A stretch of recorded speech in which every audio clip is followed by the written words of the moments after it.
Yo, we're back at it again, you feel me? Today's Thursday, which is CPI. Game.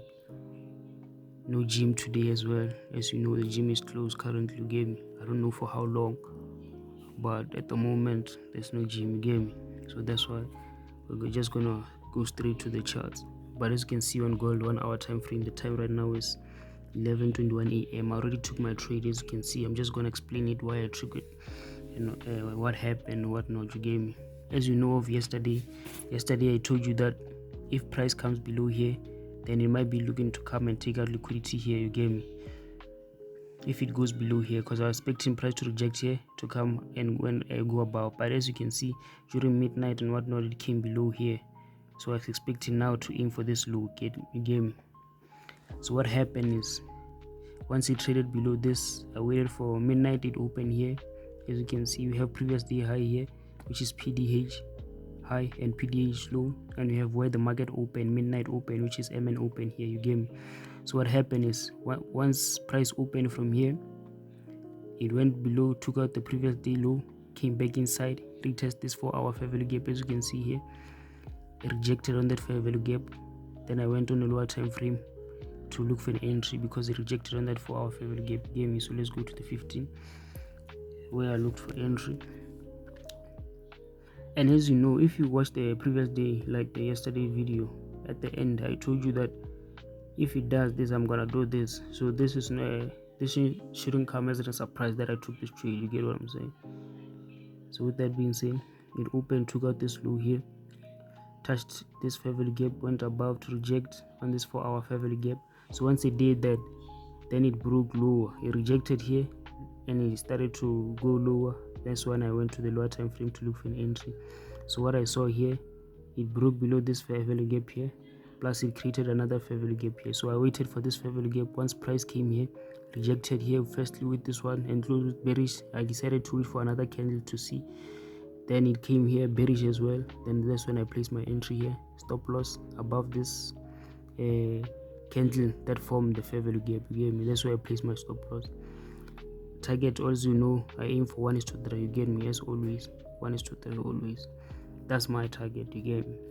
It's either you're gonna aim for whatever you want, but I prefer to aim for 1:3 because it's proven that it always hits, not always, but most of the time it does hit 1:3, you get me? That's just my risk management. So as you can see, place the stop loss here. It went and he just hit take profit not so long ago, you get me?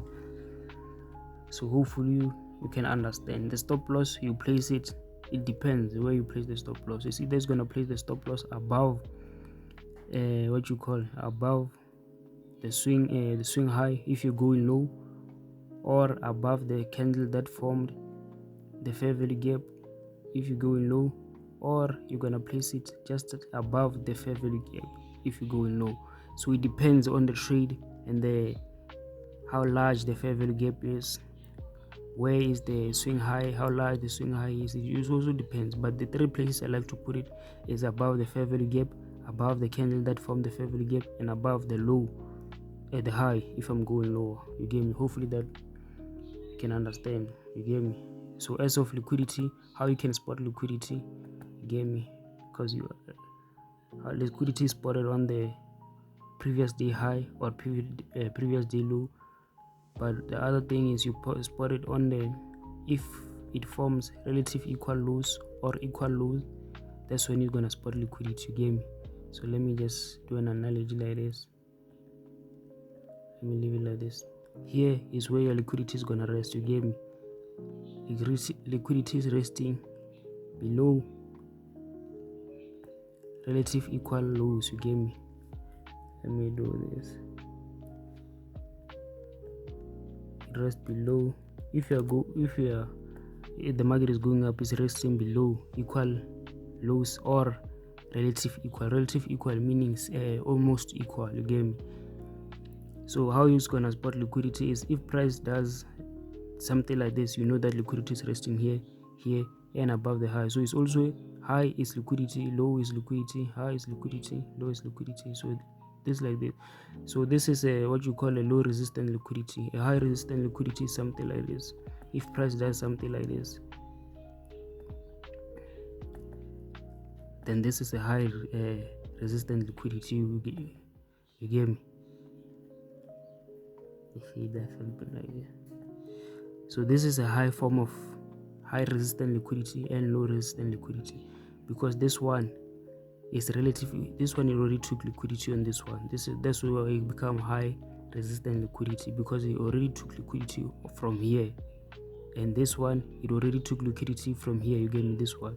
So this is a high resistant liquidity. Low resistant liquidity is when it didn't take the liquidity prior to going above. You get me? Something like this. Hopefully you can understand. So liquidity is spotted on the previous day low or relative equal lows or equal lows, similar to high. It's also spotted on the relative equal highs. If you go in, you get me? If you're aiming for buy side, it's going high, but this high resistant liquidity, because already took out the liquidity from here. Hopefully you can understand. I try to explain it to my best ability. So what you're gonna look for, how you're gonna enter this. Let's say you spotted the liquidity price right now. Let me do this. Price right now. Let's say this. Let me do this. Let's say this liquidity resting above here, right? Let's say this liquidity resting above there. So what you're gonna do, once price take out this liquidity like this, you can do something like this. Take out liquidity, then try to go above again. Then if it breaks this low and leaves a fair value gap here, because it already took a liquidity on the above side, like it took liquidity on, you get me, on the buy side, it's gonna seek for lower side liquidity.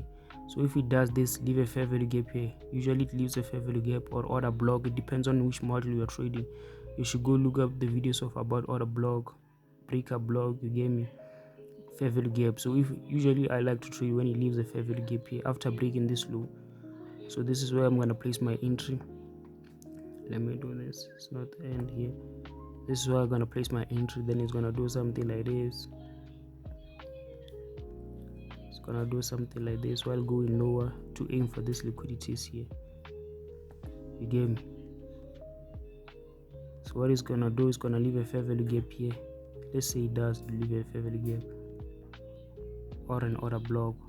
You're gonna use that fair value gap here to enter here. Once it gives you a rejection, it closes bearish. The candle that closes bearish outside this fair value gap, after it closes bearish, you're gonna place your entry. Stop loss above here, or the candle that formed the wick, or above the high. So it's gonna depend. You get me? And also what is gonna happen is once it goes low, it might use the previous PD array meaning a fair value gap and order block. Whatever it supported this leg to go above, is going to use it on this side. Whatever it supported this leg to go above, is going to use it this side. Let's say it left a fair value gap here to support this. Let me do this. Can you see properly? Let's say it left a fair value gap here to support this. This fair value gap, you're going to extend it until here. Let's see that. So here is going to use this. The fair value gap that you extended is going to use this to reject from here to go below, similar to here. Let's say you left a fair value gap here. You're gonna to support this to go above, you're gonna extend this here. You get me? So it's gonna use this to support here to go lower, similar to here. It's gonna do something like this. This is called the market maker sell model. You get me? So let's look up this, what I'm talking about, study properly and you understand. So basically that's it for today. CPI, I caught the trade early, so I'm not gonna trade CPI. I was never gonna trade CPI. You get me? And this will be the end of the video. Today I tried to, you get me? So one of the comments I saw that it wants me to at least touch on this. Hopefully you understand. If you don't, you can just comment and tell me what you didn't understand, then I'm gonna try to explain it better on the next video. Good. With that being said, I appreciate your time, appreciate your game. Thank you for tuning in and whatnot. And yeah,